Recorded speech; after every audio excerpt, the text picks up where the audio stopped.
오늘 말씀은 사도행전 19장 말씀이 되겠습니다. 1절에서부터 7절까지 말씀을 같이 봉독하도록 하겠습니다. 아볼로가 고린도에 있을 때에 바울이 윗지방으로 다녀 에베소에 와서 어떤 제자들을 만나 이르되 너희가 믿을 때에 성령을 받았느냐 이르되 아니라 우리는 성령의 계심도 듣지 못하였노라.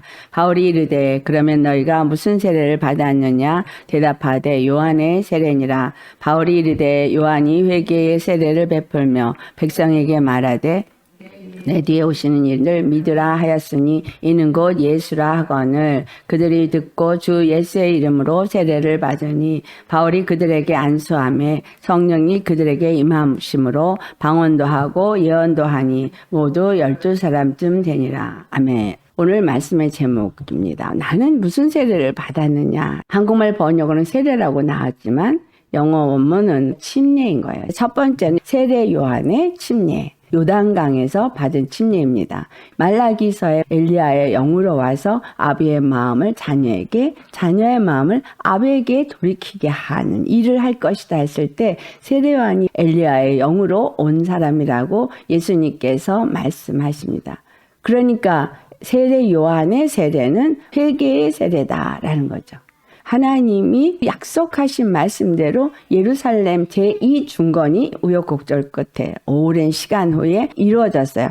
그 이후에 400년 동안에 선지자도 없었고 그때 바리새인, 서기관, 사두개인 이들이 생긴 거예요. 바리새인들은 우리가 율법을 더 강화해서 율법을 잘 지켜야 된다. 그래서 그들은 율법을 지킴으로 의롭다함을 것에 초점이 맞춰 있었고 사두개인들은 선한 일을 행함으로 의로워져야 된다. 그래서 많은 구제와 선한 일을 하는 것에 초점이 맞춰 있었고 서기관들은 말씀을 잘 알고 깨달아야 의롭다함을 것에 초점이 맞춰 있었던 거예요. 그러나 예수님께서 오셔서 이들을 향해서 이 독사의 자식들아 라고 말했어요. 왜 독사의 자식들이라 그랬어요? 그들이 거죽으로는 율법을 완벽하게 지키고 구제를 잘하고 성경을 많이 안다고 치더라도 하나님을 사랑하고 섬기는 마음이 없었기 때문인 거예요. 율법을 잘 지키고 선을 행하고 말씀을 많이 아는 것을 의롭다 하는 그들에게 세례 요한이 회개하라라는 말을 한 것은 마음을 돌이키라 이 말이에요. 그들이 마음을 돌이켜서 아비의 마음은 자녀에게, 자녀의 마음은 아비에게, 즉 하나님의 마음은 이스라엘에게, 이스라엘의 마음은 하나님께 돌이켜서 여호와 한 분 하나님만을 섬기는 자가 되도록 돌이키게 하는 일이 세례 요한의 세례라는 거예요. 천국이 가까이 왔느니라. 회개에 합당한 열매를 맺으라 라고 했어요. 회개에 합당한 열매를 맺음으로 여호와를 잘 섬기는 믿음의 삶을 살려고 세례를 받은 거예요. 근데 요한의 세례를 받은 이 사람들이 예수님을 만났느냐. 예수님이 오병이어의 이적을 일으키고 수많은 각색병자들을 다 치유하고 고쳤어요. 그러나 그들은 결국은 분노하면서 예수님을 십자가에 못 박았습니다. 왜 예수님을 십자가에 분노하면서 못 박았느냐? 그들이 육체의 메시아를 기다렸기 때문인 거예요. 예수 그리스도가 와서 병든 자를 고쳐서 오병이어의 이적을 일으켜서 그들의 가난과 고통과 로마의 집권 아래 있는 상황에서 그들을 건져줄 구세주가 왔는가 했는데 힘없이 잡혀서 처형을 당하는 위치에 놓여져 있을 때 그들은 분노했던 거예요. 무엇을 위해서 예수님을 믿으십니까? 예수님을 믿으면 문제가 해결이 되어지고 가난이 부요로 바뀌고 질병이 치유받아 건강함을 얻고 이 땅에서 축복을 받아서 잘 될 것이라고 믿는 사람들의 수가 거의 대부분이라고 말할 만큼 많습니다. 이들의 초점은 어디에 있는 거예요? 번영이죠. 세례 요한의 세례를 받으러 나왔던 사람들, 그들이 육체의 번영, 다윗왕 시대의 영화, 솔로몬 왕시대의 영화를 꿈꾸면서 메시아를 기다리고 왔다는 거예요. 예수 믿는 사람들 중에서 우리는 세례 요한의 세례와 관계없습니다 라고 말하지만 많은 사람들이 이 세례를 받고 세례 받은 유대인과 같은 생각의 믿음 생활을 한다라는 거예요. 회개하고 죄사함을 받고 예수님 안에서 믿는 자가 되었기 때문에 기도하는 대로 주님이 나의 필요를 채우시고 나의 염려 걱정을 걷어가시고 나에게 복을 주시기를 원하는 믿음 가운데 있다라는 거죠. 두 번째, 예수의 이름으로 세례를 받는 것을 말합니다. 오늘날의 신약의 교회들은 예수 이름으로 세례를 받는 것으로 알고 있고 그렇게 받습니다. 교회 다닌 지 얼마 안 있어가지고 학습이라는 걸 하고 그리고 세례의식을 해요. 예수 이름으로 하는 세례의식, 이것은 무엇을 의미하느냐? 예수님이 십자가에 죽으신 이유는 로마서 4장 25절에 우리의 죄를 사해주기 위해서입니다. 우리는 육체의 번영 위해서 예수님을 믿는 믿음으로 나왔다 할지라도 하나님의 관점은 전혀 다르다는 거예요. 하나님의 관점은 우리를 죄에서 건지시는 쪽에 있다는 거예요. 스스로가 나는 죄인입니다라고 생각하십니까? 나는 죄인이라고 생각을 안 하셨다면 예수님이 십자가에 죽으신과 관계가 없습니다. 나는 착하게 살았고 다투지도 않았고 양심상 바르게 살았기 때문에 나는 죄인이 아니라고 생각했어요. 우리가 착한 일을 많이 하고 도를 잘 지키고 신앙생활을 잘 한다고 죄인이 아니라는 거, 이건 바리새인과 사두개인과 서기관의 신앙과 같은 거예요. 말씀을 잘 지키려고 교회 생활에 열심을 내는 사람, 말씀을 열심히 묵상하면서 말씀을 잘 아는 사람, 사람들에게 착한 일을 행하면서 칭송받는 사람이 신앙생활을 잘하는 사람이라고 생각하고 그렇게 가르치는 교회도 있습니다. 그런데 나는 죄악 중에서 잉태되었고 죄 중에 태어난 처음부터 죄인이었어요. 죄인은 반드시 죄의 값을 받아야 되는데 죄의 값이 사망이라는 거예요. 죄의 값이 사망이기 때문에 예수님이 십자가에서 죽으신 거예요. 하나님은 우리의 죄를 예수님께 다 담당시키셨어요. 이 땅에는 모두가 죄인이고 의는 없고 하나도 없기 때문에 그 누구도 우리를 죄에서 건질 수 있는 자는 없습니다. 그래서 다른 종교는 구원이 없어요. 우리를 죄에서 건질 수 있는 분은 죄 없는 분이어야만 되고 육체를 입고 피를 흘려 죽어야만 되는데 오직 예수님 한 분만이 죄 없는 분으로서 피 흘려 죽고 다시 살아서 그분은 죄 없는 분이라는 걸 증거하셨어요. 그래서 그분만이 우리의 그리스도가 되시고 우리의 죄를 사해줘서 나의 죄를 완전히 다 도말해 버리셨다는 거예요. 예수 이름으로 받는 세례, 예수 이름으로 받는 침례, 이거는 무엇을 의미하는 거예요? 나의 죄를 완전히 다 도말했다. 이거를 믿는 사람이 시인하는 행위가 예수 이름으로 받는 세례예요. 예수님이 나의 모든 죄를 다 사해 주시고 나는 더 이상 죄의 값인 사망을 지불할 필요가 없다라고 믿는 사람이 갖는 행위가 예수의 이름으로 받는 침례라는 거죠. 이것을 받으셨습니까? 그러면 여러분은 죄 없는 분이에요. 그런데 여전히 내 안에서 올라오는 육의 생각과 육의 정욕 때문에 죄를 짓죠. 입으로 죄를 짓고 마음으로 죄를 짓고 행동으로 죄를 짓고 우리가 죄를 짓습니다. 내가 죄사함을 받은 거를 믿는데도 죄를 져요. 그래서 예수의 이름으로 세례를 받은 사람들에게 하나님이 그 다음에 준 세례가 성령 세례예요. 성령 세례는 예수님이 죽음에서부터 3일 만에 부활하셔서 하늘로부터 성령을 선물로 주셔서 새 생명 가운데 살게 하신 것이 성령 세례입니다. 로마서 6장 4절 같이 봉독하겠습니다. 그러므로 우리가 그의 죽으심과 합하여 세례를 받음으로 그와 함께 장사되었나니 이는 아버지의 영광으로 말미암아 그리스도를 죽은 자 가운데서 살리심과 같이 우리로 또한 새 생명 가운데서 행하게 하려 함이라. 예수님의 이름으로 세례를 받으면 그의 죽으심과 합하여 세례를 받은 거예요. 그의 십자가에서 죽으심과 합하여 내가 세례를 받은 것이 예수의 이름으로 세례를 받는 거예요. 내가 예수님의 이름으로 세례를 받았으면 예수님과 함께 장사된 거예요. 여기서 말하는 건 육의 사람은 예수님과 함께 죽었다라는 것을 마음으로 믿어 의에 이르고 입으로 시인하여 구원에 이르는 자가 되어지는 거예요. 예수님이 십자가에 죽으심으로 나는 죄가 완전히 사해졌어요. 예수님의 죽으심과 내가 같이 죽었다는 거예요. 육의 사람, 죄의 사람. 죄의 종노릇하는 사람이 죽었다는 거예요. 그러니까 더 이상 죄에게 종노릇하지 않아야 하는 거죠. 예수님과 함께 죽은 사람은 아버지의 영광으로 말미암아 부활하신 생명의 영광 이것으로 말미암아 그리스도를 죽은 자 가운데서 살리심과 같이 우리로 또한 새 생명 가운데 행하게 하려 함이라.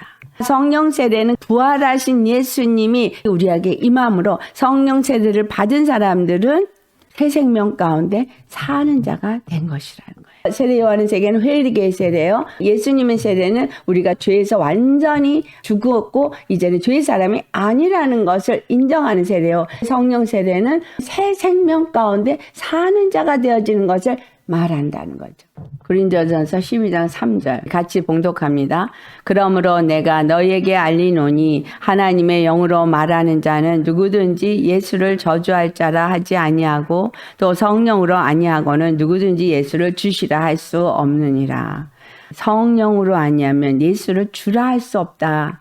예수님을 주라 시인할 수 있는 사람이 되게 하기 위해서 성령 세례를 주셨다라는 거예요.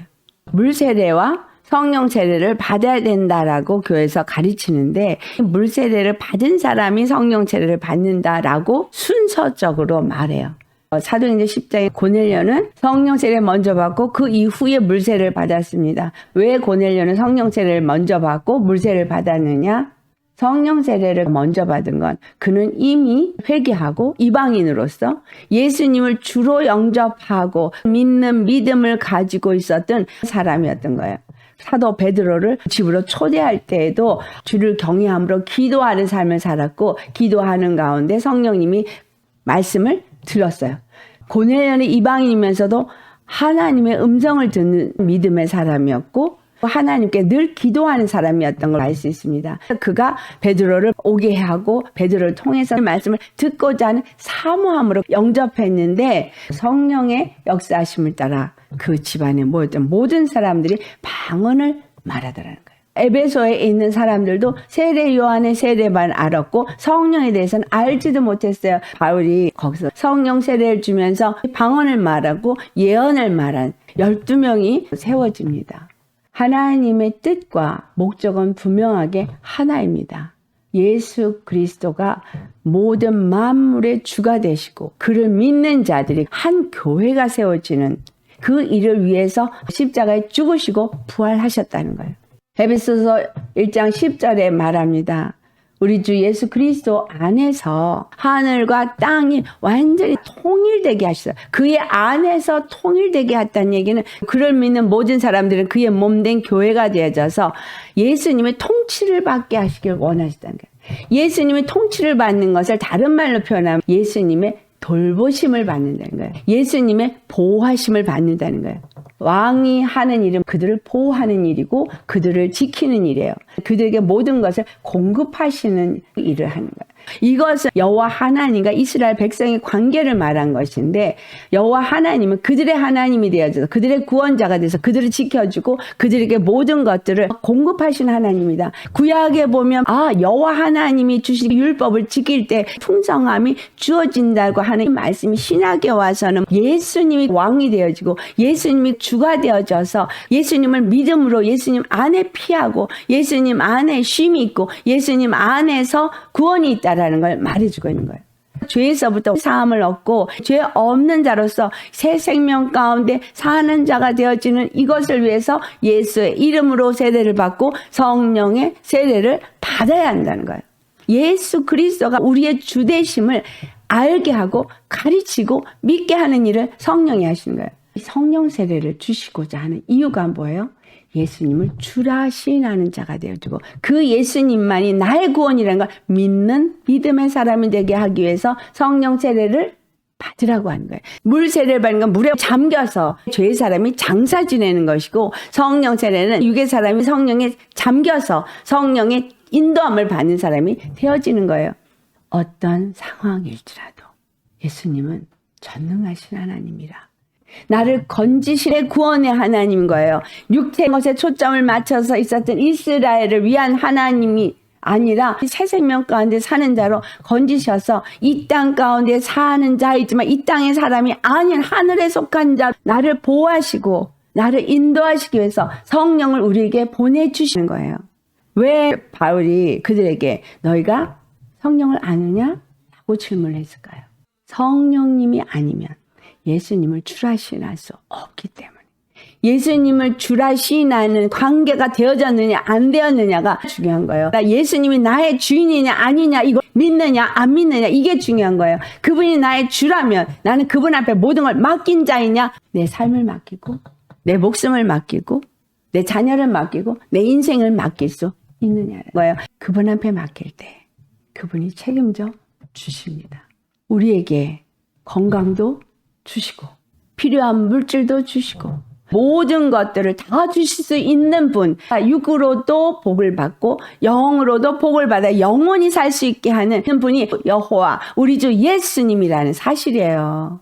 예수님을 믿기 때문에 두려움이 없고 예수님을 믿기 때문에 염려 걱정이 없는 평안함이 내 안에 있어야 돼요. 폭풍 가운데서도 잠잠할 수 있겠느냐는 거죠. 주님이 나를 지켜주시고 주님이 나를 보호하시고 주님이 나를 인도하실 거라고 믿음을 갖고 있다면 나의 목숨을 나의 모든 삶을 그분 손 위에 올려놓는다는 거예요. 물 세례 받고 성령 세례 받은 사람은 예수님 손에 나 자신을 올려놓은 사람이에요. 방언을 말하고 예언을 하고 이것은 무엇을 위해서 주어진 거냐? 고린도전서 14장의 1절 보면 신령한 것을 사모하되 특별히 예언을 하려고 하라 라고 말해요. 방언을 말한 사람은 사람에게 하지 아니하고 하나님께 하나니 이로 말미암아 듣는 자가 없고 영으로 비밀을 말합니다. 방언은 내 영의 비밀로 하나님과 교제하는 거예요. 나는 모르는데 내 영이 비밀을 하나님께 말해요. 방언 영이 날로 더욱더 강건해지고 영이 깨끗해지고 더 영이 열리는 유익이 있어요. 그러나 교회에는 아무 유익이 없어요. 3절을 보면 예언하는 자는 사람에게 말하여 덕을 세우며 권면하며 위로하는 것이요 라고 말하고 있어요. 성경의 구약이 전체가 오실 예수님에 대한 예언이에요. 신약은 다시 오실 예수님을 예언해요. 우리에게 성령으로 말미암아 예언이 임하면 사람에게 그걸 말하는 거예요. 22절 같이 봉독합니다. 그러므로 방언은 믿는 자들을 위하지 아니하고 믿지 아니하는 자들을 위하는 표적이나 예언은 믿지 아니하는 자들을 위하지 않고 믿는 자들을 위함이니라. 예언은 믿지 아니하는 자들을 위한 것이 아니라 믿는 자들이 믿음 안에서 온전케 되게 하기 위해서 주어졌다는 거예요. 24절 25절 같이 봉독합니다. 그러나 다 예언을 하면 믿지 아니하는 자들이나 알지 못하는 자들이 들어와서 모든 사람에게 책망을 들으며 모든 사람에게 판단을 받고 그 마음에 숨은 일들이 드러나게 되므로 엎드려 하나님께 경배하며 하나님이 참으로 너희 가운데 계신다 전파하리라. 예언은 믿지 아니하는 자를 위하지 않고 믿는 자들을 위함이니라.